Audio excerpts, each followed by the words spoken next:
जी, एक बार जरा सुशांत हमारे दर्शकों को समझाइए कि मनोनीत पार्षद कितने हैं और ये अंक गणित पर कैसे असर डाल रहे हैं। सौरभ भारद्वाज इस वक्त आम आदमी पार्टी से हमारे साथ जुड़ रहे हैं। सौरभ भारद्वाज जी, ये तस्वीरें हम दिखा रहे हैं, नारेबाजी, पर्चा छीनना, धक्का मुक्की, क्या शिकायतें हैं आप लोगों की जिसको लेकर ये हंगामा हो रहा है?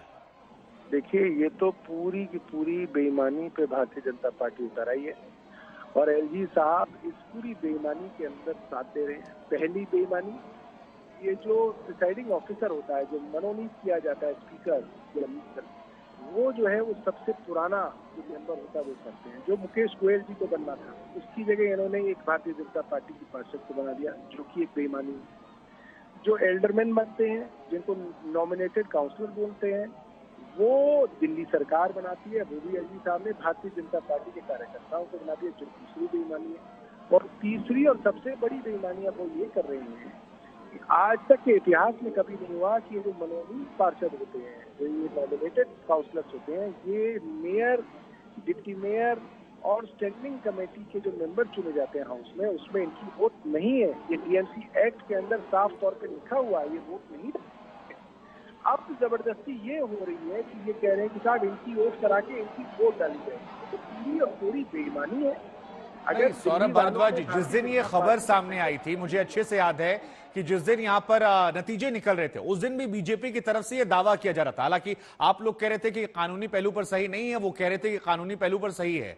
तो अगर यहां पर वोट डलवाने की कोशिश होती है तो फिर आप लोग की तरफ से अगला कदम क्या होगा? क्योंकि बीजेपी तो उस दिन से ही कह रही है कि संवैधानिक है, ये कानून के दायरे में है। बेईमानी को रोकने का क्या कदम होता है? बेईमानी को रोका जाता है और फिर उसके खिलाफ जो है कोर्ट में जाया जाता है, कंप्लेंट की जाती है। मगर ये बेईमानी पे अगर कोई आदमी उतर आएगा, ना वो अपने जो है वो कॉन्स्टिट्यूशन को मानेगा, ना वो डीएमसी एक्ट को मानेगा, ना वो परंपराओं को मानेगा, तो आप क्या कर सकते हैं? ये तो मतलब कि आप फिर लोगों को बताएंगे कि जिस जनता ने भारतीय जनता पार्टी को वोट नहीं दिया, इनको रिजेक्ट कर दिया, ये जबरदस्ती चोर दरवाजे से उस सरकार को नहीं, तो क्या क्रॉस वोटिंग का भी आप लोग को डर है सर? क्योंकि यहाँ पर क्रॉस वोटिंग जो रद्द होती नहीं है और कहा जाता है कि जो मनोनीत हैं, अगर उनके साथ कुछ क्रॉस वोटिंग हो गई तो खेल बदल सकता है। क्या इसी बात का आप लोग को अंदेशा और डर है? देखिए, अगर क्रॉस वोटिंग हो रही होती हमारी तरफ से तो भारतीय जनता पार्टी बेईमानी पे ना उतरती, क्योंकि आम आदमी पार्टी के 134 पार्षद बिल्कुल आम आदमी पार्टी के साथ हैं। ये एक भी आदमी को खरीद नहीं पाए, धमका नहीं पाए, इसलिए ये बेईमानी का रास्ता इन्होंने चुना कि भाई साहब अपने नॉमिनेटेड काउंसलर ले आएंगे, उनको वोट भी जबरदस्ती डलवा देंगे, अपनी ही प्रिसाइडिंग ऑफिसर लगा लेंगे। ये तो पूरी और पूरी बेईमानी, ये तो कभी जो है किसी हाउस के अंदर नहीं देखा गया जो इस तरह से देखा जा रहा है। और देश की राजधानी में बेईमानी हो रही है। अच्छा, सुबह ही लिख दिया, बाहर नोटिस लगा दिया कि इसकी लाइव स्ट्रीमिंग बंद है। अब आप हाउस है जिसके अंदर आप लाइव स्ट्रीमिंग को बंद करा दें कि आप जो है उसकी स्ट्रीमिंग बाहर नहीं देंगे कि अंदर क्या हो रहा है। इसका मतलब मंशा बेईमानी की पहले दिन से है, सुबह से है, और इन्होंने ये पूरी की पूरी बेईमानी करने का एक प्लान बनाया हुआ है। जी सौरभ जी, वैसे आंकड़े जो हैं वो तो अभी भी आपके पक्ष में हैं। अगर ये मनोनीत वाले हो भी जाते हैं, इसके बावजूद आंकड़े आपके पक्ष में जरूरी नंबर से ज्यादा है, तो फिर ऐसे में चिंता किस बात की है? ये संवैधानिक दायरा जो आप कह रहे हैं उसके विरोध को लेकर है ये प्रदर्शन, या फिर डर है कि मेयर कुर्सी को लेकर कोई कुछ गड़बड़ ना हो जाए, जैसा बीजेपी दावा कर रही है? डर नहीं है। अब ऐसा है कि 2 प्लेयर कुश्ती के अंदर आ गए, ठीक है, एक प्लेयर तोड़ दूंगा और मैं तो जीतूंगा, और दूसरा आदमी कह देता है कि भैया तुम इतने मजबूत हो तो मेरी हॉकी की टीम के अंदर दुगने सदस्य होंगे, मेरी टीम में डबल होंगे। अगर डबल होंगे सदस्य तो आप कहोगे कि साहब आप डर गए क्या इनके डबल सदस्यों से? अरे डबल क्यों हो गए भाई? जो नियम है खेल के, उसी नियम से खेला जाएगा ना, बेईमानी कोई ना की जाएगी। और दूसरा आदमी बेईमानी कर रहा है तो आप ये कहें कि नहीं साहब आप बेईमानी क्यों नहीं कर सके, इसका मतलब आप डर गए। अरे डर क्या गए? बेईमानी तो नहीं है। क्रिकेट की टीम में 11 प्लेयर होते हैं। अब पाकिस्तान कहेगी जी हमारे 11 नहीं, हमारे 31 प्लेयर खेलेंगे, और हम कहेगी भारत की टीम क्या डर गई इनसे? ये तो बड़ी गलत बात हो जाएगी। और देखिए अभी हमारे सामने जो है पुराने हमारे leader of opposition Praveen Kumar है, उनका अंगूठा तोड़ दिया, खून बह रहा है। भारतीय जनता पार्टी वालों ने ये हाल किया इनके साथ, बांध लो वरना खून निकल रहा है इसके अंदर। ये मेरे सामने प्रवीण कुमार के साथ हाथापाई किया गया और इनका अंगूठा तोड़ दिया गया, इनके कपड़े फाड़ दिए गए। अब तो गुंडागर्दी पे जो है भारतीय जनता पार्टी उतर रही है। जी, तो अब जो स्थिति सर यहां नजर आ रही है, इसको देखकर आप लोग को लग रहा है कि आज ये फैसला हो पाएगा? क्योंकि यहां हंगामा जो हम दिखा रहे हैं वो तो इस वक्त चरम पर है। बिल्कुल बदमाशी, गुंडागर्दी पे भारतीय जनता पार्टी उतर आई है, और ये गुंडागर्दी जो है हम चलने नहीं देंगे। हम कांग्रेस नहीं है कि इनकी गुंडागर्दी।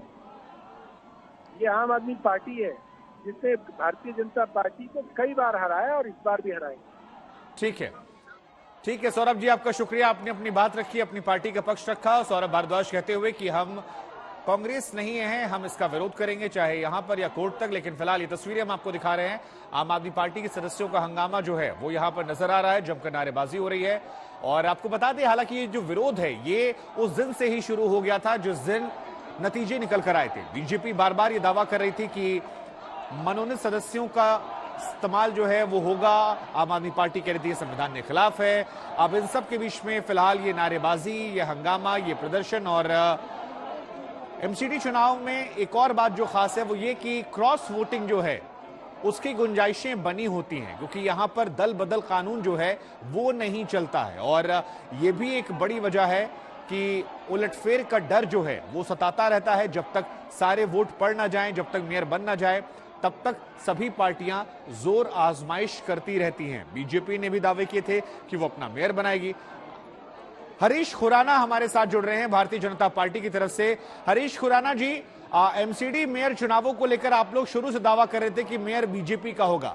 अब आम आदमी पार्टी कह रही है कि आप संवैधानिक मूल्यों को ताक पर रख रहे हैं, ये गलत है, जिसकी इजाजत नहीं दे सकते वो, और विरोध कर रहे हैं इसलिए। शुभांकर, आज दिल्ली के इतिहास का सबसे काला दिन है लोकतंत्र का। जो पार्टी कहती है कि मैं सत्ता के अंदर हूँ और मेरा अगला मेयर चुनने जा रहा हूँ, वही पार्टी अभी मेयर का इलेक्शन शुरू नहीं हुआ, अभी ओथ ली नहीं गई, जिस प्रकार का हल्ला, जिस प्रकार का मारपीट, जिस प्रकार का हंगामा क्रिएट किया जा रहा है हाउस के अंदर, तो ये दिखाता है कि वो पार्टी कहीं ना कहीं फ्रस्ट्रेटेड है, कहीं ना कहीं घबराहट के अंदर है कि उन पर कहीं ना कहीं मेयर या क्रॉस वोटिंग होगी, आम आदमी पार्टी के लोग चुचौड़ करेंगे। लेकिन मेरा मानना फिर यही है कि जिस प्रकार का हल्ला क्रिएट किया जा रहा है, ये आम आदमी पार्टी की फ्रस्ट्रेशन है, आम आदमी पार्टी को की बौखलाहट के सामने सबके सामने आ रही है। नहीं हरीश जी, वो कह रहे हैं कि आप लोग के पास नंबर नहीं था, फिर आप लोग दावा क्यों कर रहे हैं? और क्रॉस वोटिंग का डर नहीं है, इसलिए आप लोगों ने मनोनीत सदस्यों का इस्तेमाल कर लिया, ऐसे आरोप लगा रहे हैं। पहली बात, मनोनीत सदस्य कभी वोटिंग नहीं करता है, ये बात आम आदमी पार्टी के लोग जो बोल रहे हैं वो झूठ बोल रहे हैं। मनोनीत सदस्य को वोटिंग राइट नहीं होता है, पहली बात। दूसरी बात, अरे सदन के अंदर फैसला होगा ना, हाउस के अंदर फैसला होगा किसका बहुमत है किसका नहीं है। अरे बाबा, आपको मालूम है, इसका मतलब आप चुनाव हार रहे हैं, आप स्टैंडिंग कमेटी के सदस्य आप हार रहे हैं, आप मेयर हार रहे हैं, इसका मतलब आप ओथ नहीं होने दे रहे। सवाल तो यह है कि ओथ होने दीजिए, उसके बाद वोटिंग होने दीजिए, दूध का दूध पानी का पानी हो जाएगा।